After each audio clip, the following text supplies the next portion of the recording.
Welcome to a Python tutorial by Simplilearn. I'm Anjali and today we look into what functions in Python are. So first, let's look at the definition of a function. A function is a set of code that performs some task. So what this essentially means is that you can have a number of instructions which are bundled together in a function that is given a particular name. And now using this name, you can call this function to execute these instructions from anywhere in the program, any number of times. So this is the syntax of a function. You have the keyword def, following which you have the function name and then the double colons. And then in the next line, you can put your statements or your instructions. So that is basically what a function is. We'll go through a number of demos to understand the concepts of functions. So I'll move on to PyCharm. Let's start from the very basic, that is how to create a function. Now, this is called the definition of a function, and as we are creating the definition of the function, the keyword that we begin with is def, that is the short form of definition. And now following def, we have the function name. So here I'm going to have a function called welcome, and always you end your function name with parentheses. Now these parentheses may be empty or may be filled, which we'll look into later. For now, it's empty. And then we have the double colon. So I want this function to just print out good morning. So that is my instruction. And with that, my function welcome is complete. Now this function has no purpose unless it's called. And for that, we write the call statement for our function welcome. So for calling the function, just put in the function name followed by parentheses. Now let's run the code. And as you see here, our call was made to the welcome function and the instruction within it was executed. Thus we have good morning printed out here. So as I said previously, these parentheses here, these could be filled or left empty. We saw what happens when it's left empty. Now let me create another function where I'm taking in values. So sometimes the operation that a function does requires some values to be passed to it. So this is where we have parameters or arguments come in. So now I'm going to write a function called add, which will basically add two numbers. Now these two numbers need to be passed to this function. So the function does not know what these two numbers are until you literally give it the numbers. So these numbers will be stored in variables, say A and B, colon, and within this, I'll have a variable, say total, which will hold the sum of A and B. And then we'll just print out the sum. And with that, our add function is also defined. Now we'll make a call to our add function. Add. And now, as you see here, we are accepting two values in this add function.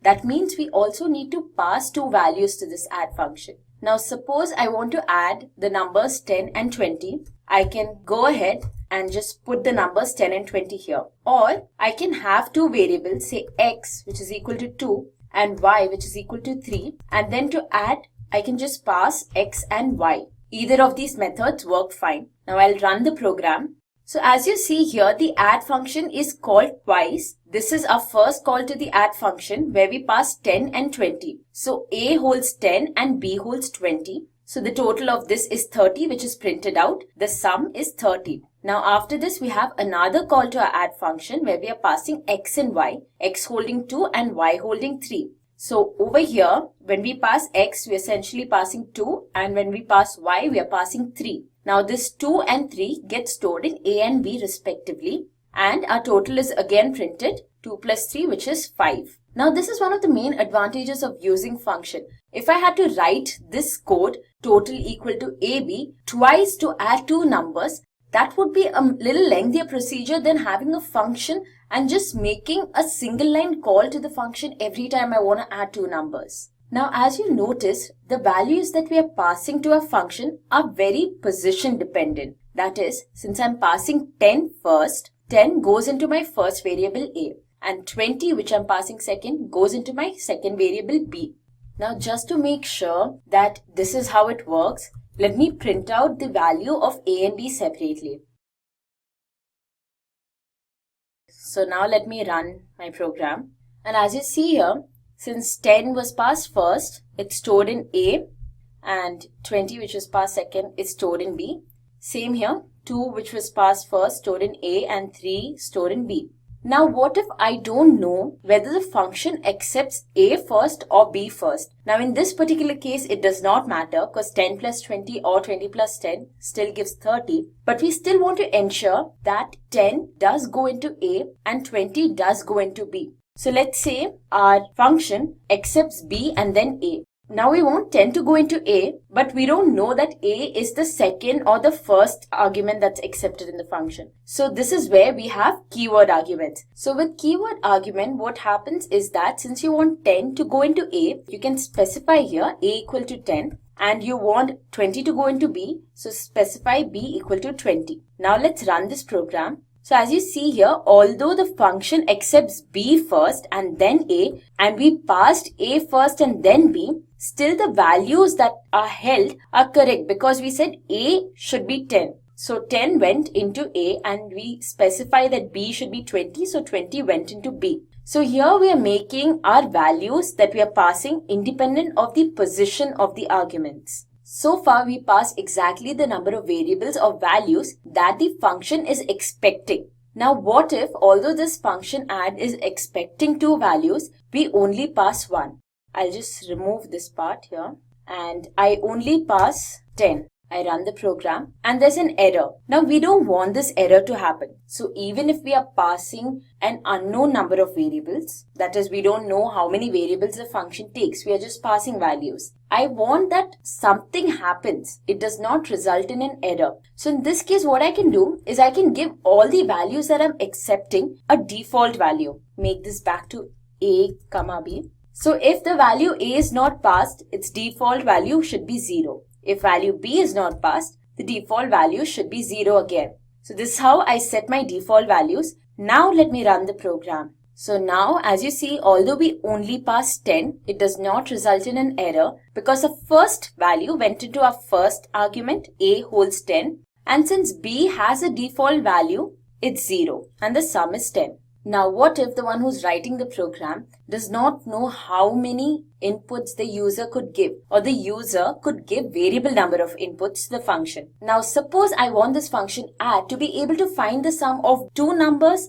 or 5 numbers or even 10 numbers. In that case, the argument that the add function would accept could be a list. And as you know, a list can hold any number of values. So now in my call, I can just pass n number of numbers and I'll just delete this line because now we don't have a, b, we have one list a and we want to find the sum of all the elements in this list a. So for this I can use a for loop to iterate through the list. So for I in a and total equal to total plus I, and total needs to have an initial value, so total equal to 0. And let me run this program now. So the sum is 110. So what happens here is we are passing 4 numbers. Now even if I want to pass just one number, that would also be completely acceptable by this function. All these numbers are put into a list and a list can have variable number of values. Now we are using a for loop to iterate through this list and we keep adding each number to our variable total and finally we print out total. So if you are unaware of how many values a function can accept, or you want to provide the function the capability of being able to access variable number of values, you can go for a list. We now move back to a previous version of our program where we are accepting AB, just adding AB and displaying it. And we are passing our values to the add function through our variables x and y. Now we'll make certain modifications here. So x holds 10, y holds 20. We are passing x and y to our function add. Now in add, what if I change the value of a and b? So I say a equal to 2 and b equal to 3. And then I'll also put a print statement here to print out the sum of x and y. Let me run this program now. So the first line of our output, that is the sum is 5, comes from our function add. And add has changed the value of a to 2, b to 3. But now when we are printing the sum outside our function add, it seems like our variables are still holding 10 and 20 and not 2 and 3. That means that the change in the value was reflected on our variables a and b within the function, but then that did not affect our variables x and y. So although we are passing the value of x and y to a function add, and a is holding the value of x initially and b is holding the value of y initially, are a and x essentially different? That is, does a hold a different memory space and x hold a different memory space? So let's find this out. Let's print out their addresses. So here, after we created x and y, let's print out the address of x and y. Then within our function, before we actually change the values of a and b, let's print out the addresses of a and b. And after we change the values, let's again print out the address. I'm running the program. So when you look at the IDs here, our first line of output, which is the ID for x and y, comes from here. Our second IDs come from this line here. And our third line of IDs comes from here. So our first line prints out the ID of x and y, which is exactly the same as our ID for a and b within the function. But then again, after our values of a and b are changed, the ID differs. So the ID here printed out in this line is different from the ID printed out in this line. So what this means is that x and y is actually passed to a and b and x and y are holding the same memory location. But the minute you change the value of a and b, the location also changes. So this kind of a passing from the call to the definition is called call by reference. So call by reference is when you're actually passing the object and not just a pointer to the object. So you're not passing the value of x and y, you're passing x and y to AB, which is why the ID here, that is the ID of x and y, is exactly the same as the ID of a and b. But once you change the value within the function, this is not reflected back in x. What Python does, it creates two new objects a and b, and the values are then put into these. Now we know that integer strings and most other things in Python are immutable. So this might be why we have new objects being created every time we are trying to change their values. So what if we pass something that is mutable and try to make a change to this? As we know, lists are mutable. So now let's pass a list to our function and try to change the value in the list within our function and see if this is reflected back on the original list. So I'll just delete all of this. Although we won't be using the function to add anything right now, let's leave the name of the function at add. Now I'm passing lst list to my function add, and then I say lst of 2 equal to 0. And outside my function, I'll first create my lst. So that is 0, 1, 2 are my three values. Then I'll call add and I'll pass lst to it. Since we have no print statement, there's no output. So I'll have a print statement here, lst. And I'll also have a print statement before the call. So again, print lst, run the program. So as you see here, the first time we created our list, the values we gave for it are 0, 1, 2. So this is what's printed in this line here. Then we made a call to our add function. And in our add function, we changed the value of the element in the second index position or the third element of the list. We changed that to 0. And when we printed the value of lst even outside our function, this change was reflected in our original list. So it printed 0, 1, 0 and not 0, 1, 2. So with this, we come to a conclusion that with integers, we were creating new objects every time we wanted to change the value because integers are immutable. But with lists, since they are mutable, the changes are reflected back in the original object. So we are back to our basic program of the add function accepting two values a and b, finding their total and printing it out. Now what if we don't want total to be printed within the add function? So the add function's like, sure, I'll do the operations, but I do not want to give the output right here. So in this case, what we want, so the add function should be able to somehow send the value of total back to this line of call, and then we can print out the value of total. So first of all, add will not print the value of total anymore. Add will instead return the value of total to its call. So for this, we use the keyword return followed by the value that it's going to return, which is total in our case. And the line where we are making the call, this is the same line where the value will be returned. So now we need a variable here which will hold the returned value. So let me say sum, which is our variable. So result is a variable which will hold the return value of our function add. And then over here we can print out result.